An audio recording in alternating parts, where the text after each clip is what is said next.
आपण जर पाहिलं तर 2024ची विधानसभेची रणधुमाळी सगळे आपल्याला सगळीकडे पाहायला मिळते। त्यामध्ये 2024मध्ये निवडणुकीमध्ये सगळ्याच उमेदवारांनी आपला आपला प्रचार करण्यास सुरुवात केली आहे। त्यामध्ये अपक्ष राहिलेले उमेदवार मधुकर तळपाडे या ठिकाणी आपल्यासोबत आहेत। एकदम साध्या पद्धतीने त्यांचा प्रचार आपल्यासोबत जनसंवाद जनसामान्यांच्या लोकांपर्यंत कसं पोहोचायचं, जनतेशी कशी संवाद साधायचा या माध्यमातून ते आपला प्रचार करतायत। बस स्टँडवरती आलेले आहेत आपल्यासोबत।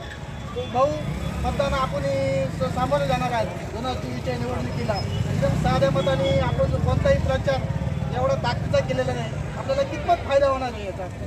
त्याच्यामध्ये आम्ही नमस्कार जय महाराष्ट्र, मला सांगायला आनंद होतो की आमच्या मोठ्या सभांवर जरी जोर नसला तरी आम्ही आतापर्यंत जवळजवळ 70 ते 80% मतदारसंघ पिंजून काढलेला आहे। आमचा वैयक्तिक गाठीभेटीवर आणि गाव भेटीवर आणि संपर्कावर जोर आहे।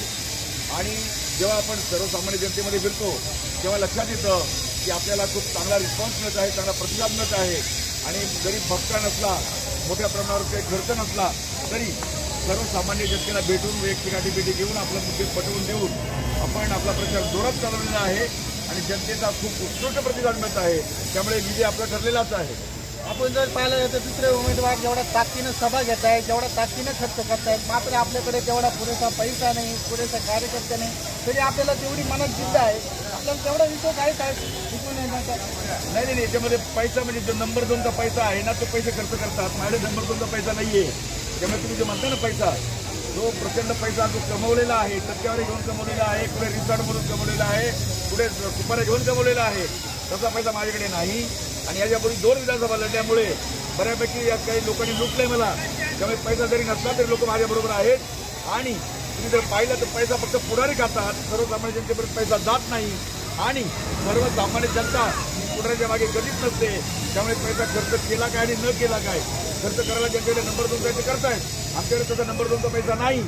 त्यामुळे खर्च जरी केला नाही तरी सर्वसामान्य जनता आमच्याबरोबर आहे, मतदार आमच्याबरोबर आहे, याची मला खात्री आहे। आपण जर समजा भविष्यात जर आमदार झाला, एकदा कदाचित आमदार झाला तर तालुक्याचे कोणते प्रश्न आपल्या पटलावर असणार आहेत? मेन मुद्दे आपले कोणते प्रश्न असणार आहेत तालुक्यात? याच्यामध्ये रोजगाराचा प्रश्न आहे, पर्यटन विकास आहे, शेतीला पाणी, त्याचबरोबर जे आपले बेरोजगार आहेत त्यांच्यासाठी MIDC असेल किंवा वेगळ्या प्रकारच्या रोजगार निर्मितीसाठी आपल्याला विविध साधनांचा माध्यम वापर करायचा आहे। मी माझा जाहीरनामा प्रसिद्ध केला आहे, तर सांगण्यासारखं एवढा वेळ नाही आहे, परंतु माझा जाहीरनामा मी प्रसिद्ध केला आहे। त्यात मी सर्व प्रकारच्या आपल्या योजना मी त्यात मांडलेल्या आहेत की ज्या माध्यमातून आपल्याला तालुक्याचा विकास कसा करता येईल, त्याचबरोबर सर्वसामान्य जे आपले बेरोजगार आहेत त्यांच्या हाताला काम कसं देता येईल, या प्रकारचं विजन मी मांडलेलं आहे। ते डॉक्युमेंट प्रसिद्ध केलेलं आहे, जाहीरनामा प्रसिद्ध केलेला आहे, ते आपण बघू शकता।